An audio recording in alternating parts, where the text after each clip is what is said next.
का कैलकुलेशन दिखाया है, ठीक है। तो अगर तुम इस कैलकुलेशन को देखो, मतलब I am just explaining the calculation बेटी, ठीक है। लॉजिक तो आप ऑलरेडी टोल्ड ना। तो पहले एलसीएम लिया है, ठीक है, फिर बस काट रखा है डिनोमिनेटर को और सॉल्व किया है, सिंपल। इसमें तो कुछ नहीं है। बस द ओनली डिफरेंस इज़ कि यहाँ पर एक क्वाड्रेटिक इक्वेशन आ जाती है। क्वाड्रेटिक की हमने एक बार पहले भी बात करी हुई है कहीं पे, माइक्रो चांसर में की थी कि बेसिकली क्वाड्रेटिक इनइक्वालिटी को सॉल्व करने के लिए what you can do is, Neha Agarwal का एक बहुत अच्छा वीडियो है इस पर, that also you can check अगर फटाफट से सीखना हो तो। Otherwise what you can do is 3 delta square minus 2 delta minus 1 को इक्वल टू 0 पुट करोगे, तुम्हारे पास दो रूट्स आएंगी। ये वो दो रूट्स हो गई, ठीक है। एक माइनस वाली रूट ली है मैंने, एक प्लस वाली रूट लिया है यहाँ पर, ठीक है।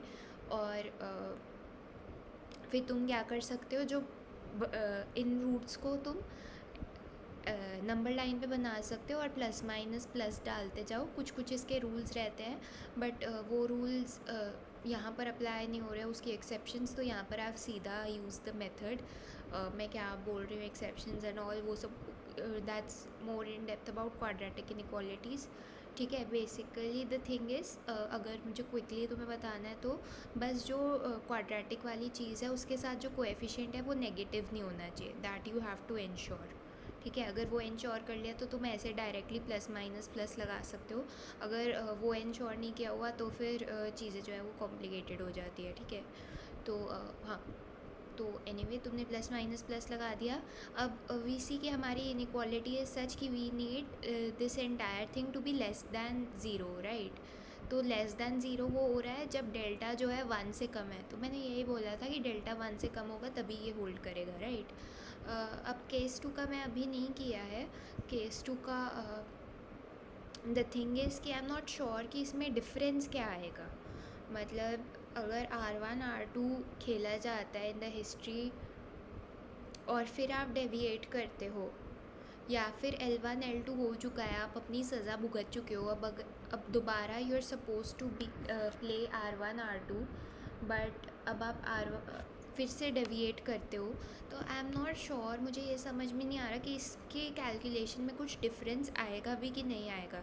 एक्चुअली अगर मैं तुम्हें दिखाऊं तो मैम ने लिखवाया था कि केस 2 में बहुत हल्का सा डिफरेंस कोई आएगा, सेम ही calculation as 1, just minor difference, that is what I have written कि इनकन्सिक्वेंशियल सा कुछ डिफरेंस आएगा। अब आई एम नॉट श्योर कि इनकन्सिक्वेंशियल का मतलब व्हाट डज शी मीन, मतलब डिफरेंस है नहीं है क्या है, ठीक है। तो वही मुझे समझ में नहीं आ रहा। तो मेरे हिसाब से कोई डिफरेंस आ नहीं रहा मेरे लॉजिक के हिसाब से, क्योंकि सी पहले से कॉपरेशन चलता आ रहा है, तुमने उस कॉपरेशन को अब बिगाड़ा, ठीक है।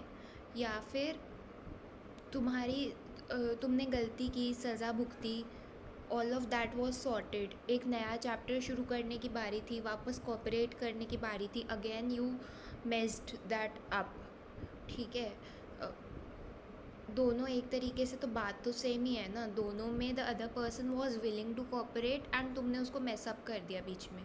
तो कोई डिफरेंस नहीं आ रहा कैलकुलेशन लॉजिकली अगर हम देखें। अच्छा, just one thing that I wanted to clarify कि बेसिकली सी ये डाउट आ सकता है कि अभी हमने कहा था जब हम इसकी बात कर रहे थे थर्ड केस की, कि बार बार की जो डेविएशंस है कि पनिशमेंट दी फिर डेविएशन हुआ, पनिशमेंट दी फिर डेविएशन हुआ, उसको चेक करने की नीड नहीं है, राइट।